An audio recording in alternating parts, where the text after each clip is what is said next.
Bonjour chers amis. Aujourd'hui, on va travailler le texte Les armes d'Achille. Les armes d'Achille. C'est un texte de l'Antiquité.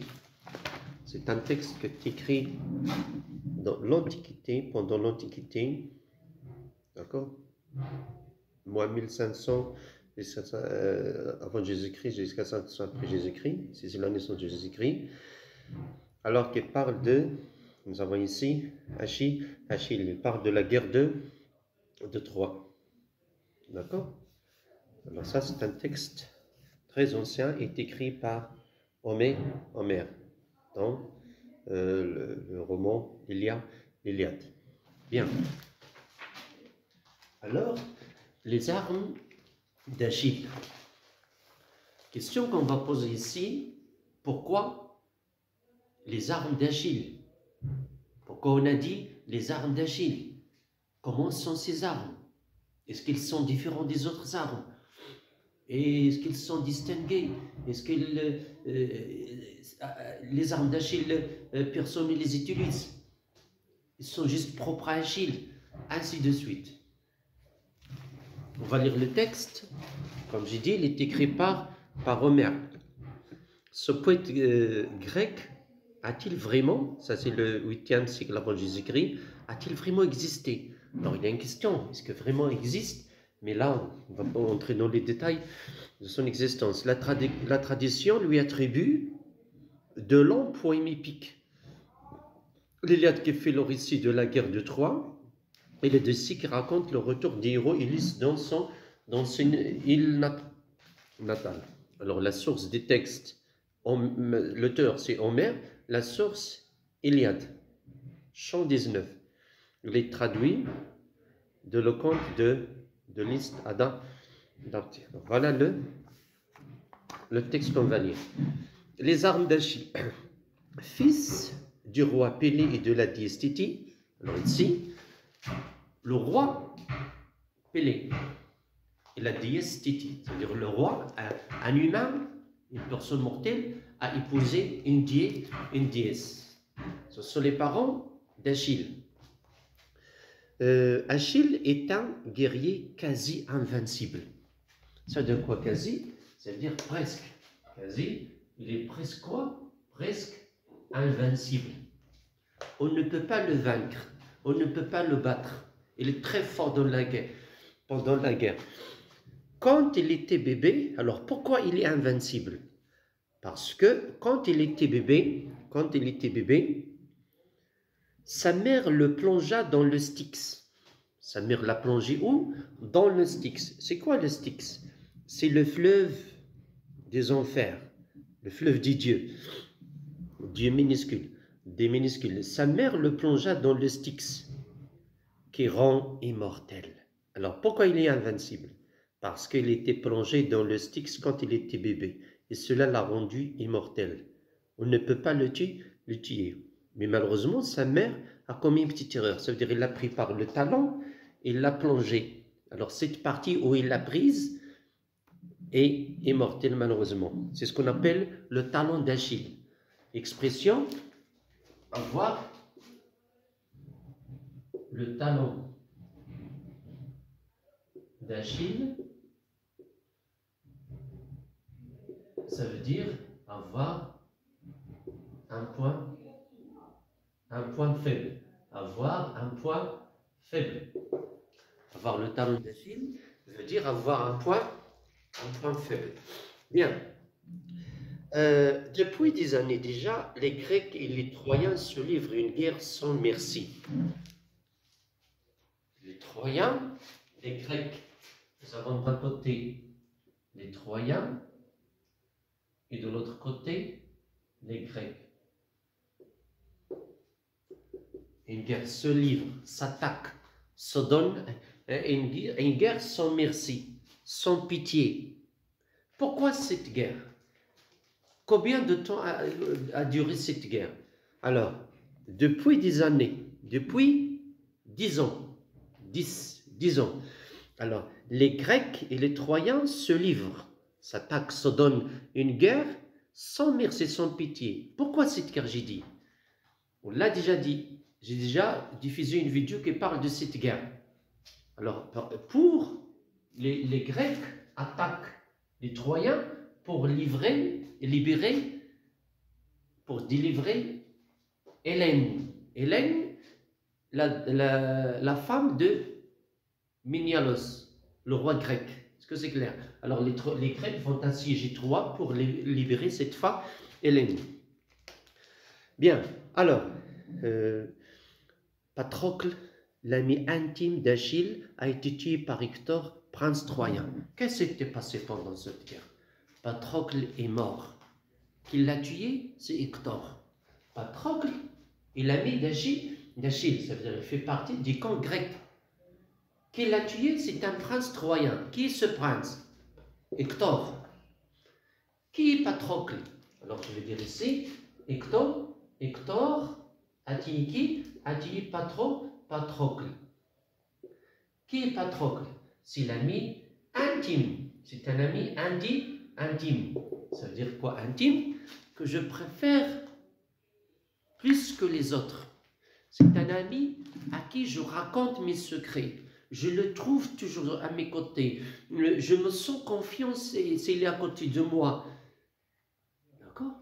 Alors, ami intime, s'il est mort, qu'est-ce qui va se passer?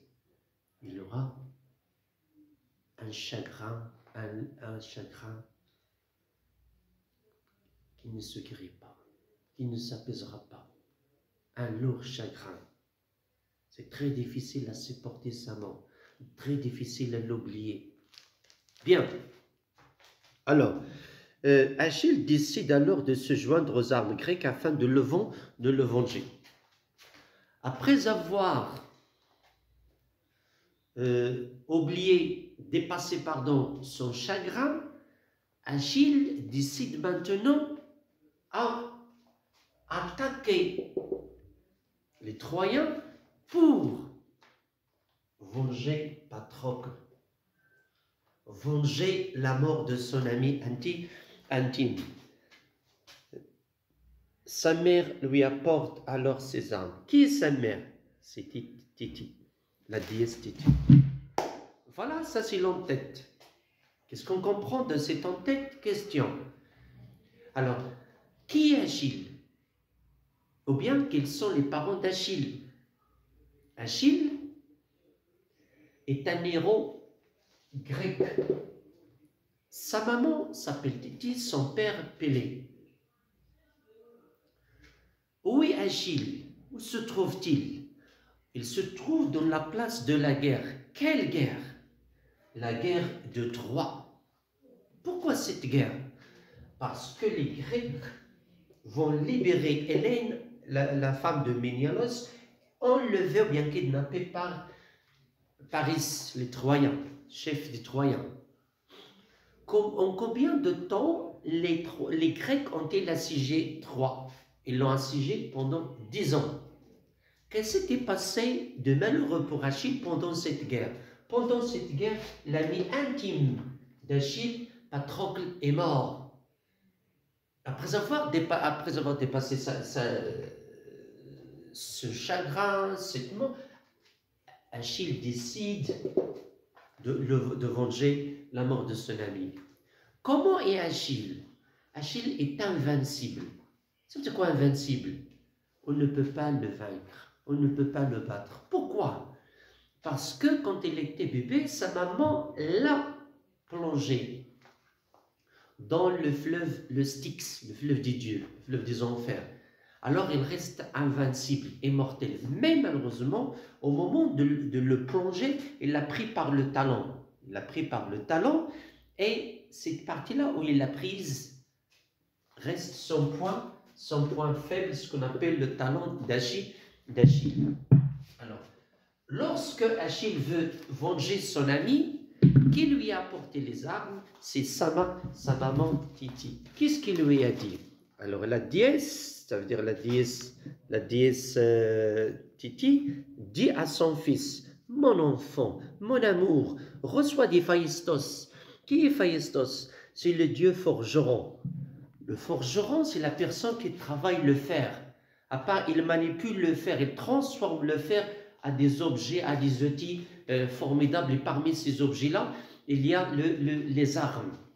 Et c'est un Dieu. Ça veut dire que ce qu'il va fabriquer, il ne sera pas comme ce que fabriquent les humains. Ce sera extraordinaire. Bien, alors, mon enfant, reçoit des phaïstos ces armes illustres. C'est quoi illustre? Fameux, célèbre. Célèbre et belle. La beauté, ce que j'ai dit. Alors, les armes fabriquées par le Dieu ne seront pas comme celles fabriquées par les humains. Il y aura une distinction au niveau de la forme, au niveau du poids, au niveau de la beauté, il y a beaucoup de différences. Tel que jamais, regardez bien, tel que jamais aucun homme n'a porté sur ses épaules. Personne n'a pris ses armes. Personne n'a utilisé ses armes. Aucun homme. C'est pour cela qu'on a dit les armes d'Achille. Là. Aucun homme n'en a porté sur ses épaules. Ayant ainsi parlé, ça veut dire quand la maman a fini sa parole, elle les déposa devant Achille et les armes merveilleuses résonnèrent. Lorsqu'elle a déposé les armes, celles-ci résonnèrent. Résonner, ça veut dire retentir, tinter, sonner. Ils ont fait un bruit.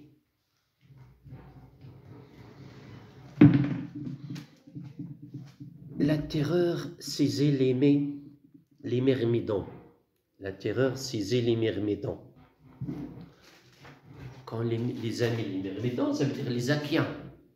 Lorsqu'ils ont vu les armes, leur forme, leur éclat, pardon, et lorsqu'ils ont entendu leur raisonnement, c'est directement la terreur. Ils sentent la terreur. Qui a peur? Ce sont les amis d'Achille. Alors, si les amis d'Achille ont peur, comment seront les ennemis? Alors, ils ont peur plus que les amis d'Achille. La terreur, ça veut dire là, la panique, l'épouvante, l'angoisse. Bien. Mais Achille, la terreur saisit les myrmidons, et nul d'entre eux ne peut se tenir l'éclat. L'éclat, la brillance, la luisance, les armes brillent. Ils n'arrivent pas à se tenir l'éclat. Alors, qu'est-ce que leur fait les armes? Ou bien l'éclat des armes? Il les aveugle. Ou bien, il les éblouit. L'éclat des armes éblouit. Ça, ils n'arrivent pas à voir. Regardez bien la distinction, la différence de ces armes fabriquées par un dieu. Alors, ils font un bruit étrange qui fait peur. Leur forme fait peur. Et leur éclat, leur brillance éblouit. Bien. Mais Achille, dès qu'elle les vit, c'est-à-dire il vit les armes, se sentit plus furieux, plus enragé. Il y a la colère, la rage qui déchire son cœur. Se fait furieux et ses paupières. Sous les paupières, ça veut dire ses yeux tout simplement. Sous ses paupières,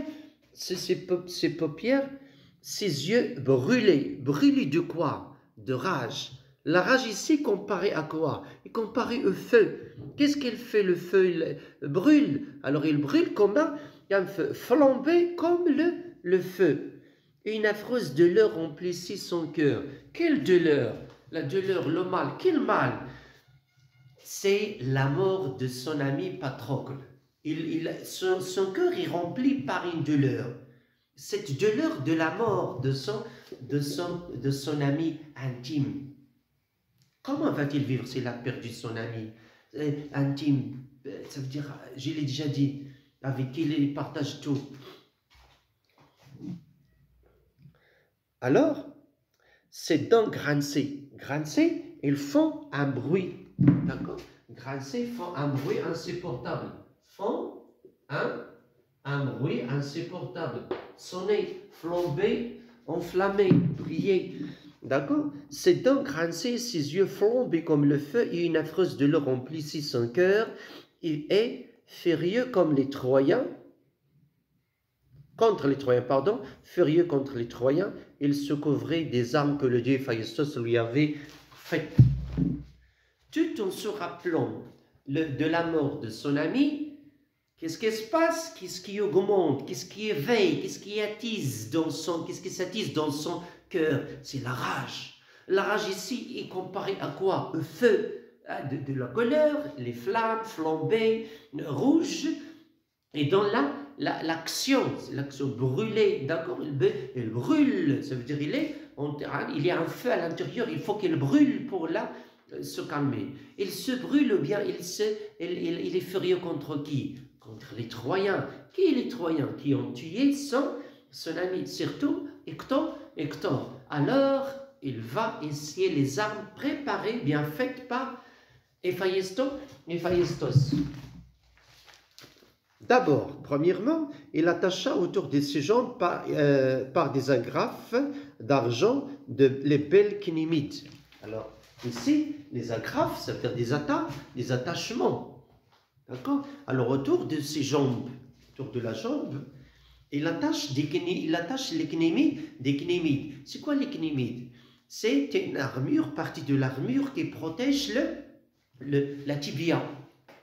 L'os ici, dessous la jambe, dessous le genou, il le protège par une armure. Parce qu'à cette époque, on se combat à l'aide des armes. Il n'y a pas des armes à feu, il y a juste les armes comme l'épée, comme la lance, d'accord? Alors pour se combattre aussi, il faut une armure. Alors, premièrement, les kinémides, pour protéger la tibia. Puis, il couvrit sa poitrine de la cuirasse. Alors, il enfile une cuirasse, ou bien le haubert. La cuirasse, c'est comme un gilet qui protège le buste. Il suspendit l'épée d'airain au collet d'argent à ses épaules. Il suspendit, c'est le verbe suspendre. Suspendre, ça veut dire il accroche. Il accroche à son épaule l'épée. D'accord? L'épée, il accroche à son épaule l'épée d'airain au collet d'argent. L'argent ici, pour mettre en valeur la personnalité d'Achille. Ce n'est pas n'importe qui. L'argent, la brillance, l'éclat. Alors, à ses épaules, et il saisit le bouclier. Lorsqu'il a pris l'épée, il a saisi le bouclier. Le bouclier, ça sert à quoi? On le prend par la main, les soldats, bien les chevaliers le prennent par la main pour se protéger. Pour se protéger contre quoi? Contre les coups d'épée et des flèches et de la lance. Comme ça pour se bagarrer, d'accord? Le bouclier ou bien l'écu. Alors, le bouclier immense et solide. Il est immense. En plus, il est solide. On ne peut pas le casser facilement, bien le trouver facilement. D'où sortait une longue clarté. Clarté, toujours la brillance comme de Sélène. Sélène, dieu de la lune. De même que la splendeur d'un ardent incendie. Toujours il y a le feu. L'incendie, et c'est quoi? L'incendie est un grand feu qui détruit tout ce qu'il y a devant lui. On peut dire qu'Achille ici, c'est comment ce feu-là, ce qu'il y a devant lui, ce sont les Troyens, il va les détruire par ses armes remarquables. L'éclat de... alors, que la splendeur d'un ardent incendie apparaît de loin sur la mer au matelot. Qui voit cette clarté? Qui voit cet éclat? Qui voit cette brillance, cette luisance? Ce sont les matelots. C'est quoi un matelot? Ce sont des marins. Où sont ces marins? Ils sont au milieu de la mer. Ça veut dire très loin de la mer. Alors il voit cet éclat. Ça, c'est ce qu'on appelle, il a une exagération. L'hyperbole, la figure du style, l'hyperbole. On exagère ici pour montrer pourquoi Pourquoi cette hyperbole, cette beauté-là? Pourquoi? Pour montrer que ces arbres-là ne sont pas normales, que ce sont des arbres bizarres, jamais vus. D'accord? Ils font peur partout, même leur éclat, leur son, ainsi de suite. Alors, sur la mer au matelot, de même l'éclat du beau et solide bouclier d'Achille montait dans l'air.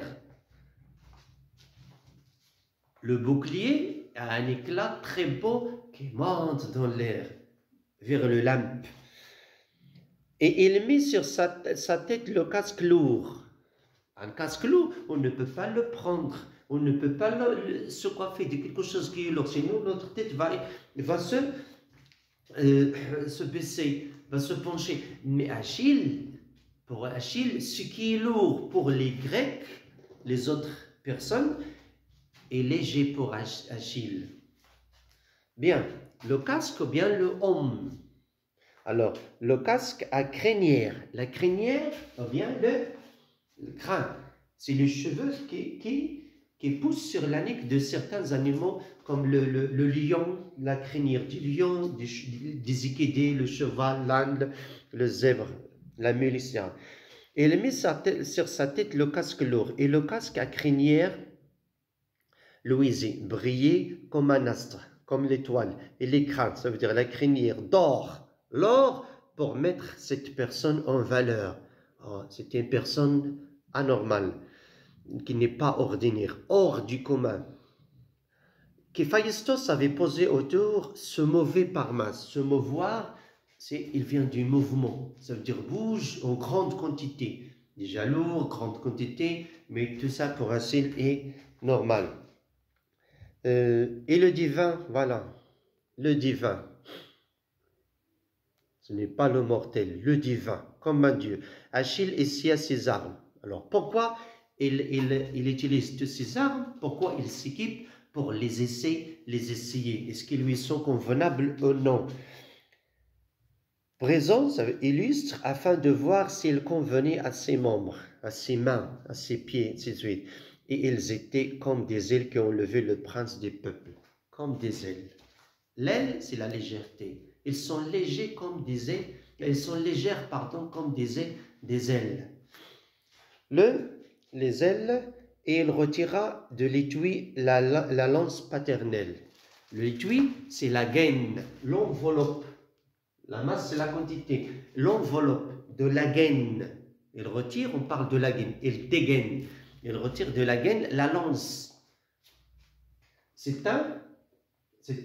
une arme à un long manche. Un long manche qui a la fin qui est piquante, construite en fer. Alors, pouvait immense l'ordre paternel que ses parents lui ont donné. C'est pas voilà. L'ordre immense et solide. L'ordre immense, ces mots se répètent toujours. Il y a la lourdeur, l'immensité, la solidité, que ne pouvait se lever aucun des Achaéens. Personne ne pouvait se lever cette lance sauf Achille. Ça, c'est la force. On distingue Achille. On le met en valeur. Bien. Et que seul Achille savait manier. Manier, le verbe dérivé du mot main. Ça veut dire utiliser facilement, manipuler, utiliser facilement quelque chose. Si la lance et l'épée sont lourdes pour les Achaéens, pour les autres, pour Achille, c'est quelque chose facile à utiliser. Alors, la lance du fait, c'est le sommet du mont Pélios. Le mont Pélios, c'est un mont en Grèce, pardon. Là, c'est dans la mythologie grecque, c'est la place où les dieux passent leur été. Alors, la lance du fait du mont Pélios, Chiron, le centaure qui a éduqué Achille. C'est quoi un centaure? C'est une créature mythologique ou bien mythique qui est mi-homme, mi-cheval. La partie supérieure est un homme, la partie inférieure est un cheval. Alors, Chéran avait apporté à Pélée, le père d'Achille, pour massacrer les héros. Bien, alors voilà le texte, les armes d'Achille. Alors on a dit, les armes d'Achille sont conçues, sont fabriquées juste pour Achille. Personne ne peut les manipuler, bien les manier. Sauf Achille. Comment sont ces armes? Ils sont belles, ils ont de l'éclat, de la brillance, de la luisance, ils sont solides, difficiles à les trouer, à les casser, ils sont immenses, d'accord, ils sont grandes, chiantes, ils sont lourdes. Mais pour Achille, ils sont légères. Bien, alors, on récapitule tout le texte. Les armes d'Achille, ce sont, on a dit, les armes distinguées et faites pour Achille. Qui est Achille? Le fils de Pélététi. Comment est Achille? Il est fort, il est invincible. Pourquoi il est invincible? Parce que sa maman l'a plongé dans le Styx, le fleuve des enfers des dieux. Alors cela le rend invincible et immortel, sauf à la partie, c'est le talon où il l'a prise. Où se trouve Achille? Il se trouve dans la place de la guerre. Quelle guerre? La guerre de Troie. Pourquoi cette guerre? Les Grecs attaquent Troie pour libérer Hélène, femme de Ménialos, enlevée par Paris. En combien de temps les Grecs, ou bien les Athéens, assiègent Troie, pardon, et l'assiègent pendant 10 ans. Qu'est-ce qui s'était passé de malheureux pour Achille? Son ami intime est mort. Qui va donner, comment il est devenu Achille? Il est devenu furieux, il est devenu enragé, il est devenu en colère. Alors, il a perdu son sang-froid, il a pris la mouche, d'accord? Alors, qui va lui apporter les armes? C'est sa maman, Titi. Qui a fabriqué, préparé ces armes? C'est le dieu Héphaïstos. Qui est Héphaïstos? C'est le dieu forgeron qui travaille le fer. Et lorsque un dieu ici de la mythologie grecque fait quelque chose, et cette chose-là n'est pas pareille à celle faite par les hommes. Comment sont ces... Alors, lorsque la maman a déposé les armes pour Achille, là, leur bruit a fait peur aux Mérimondons, c'est-à-dire aux Achaïens.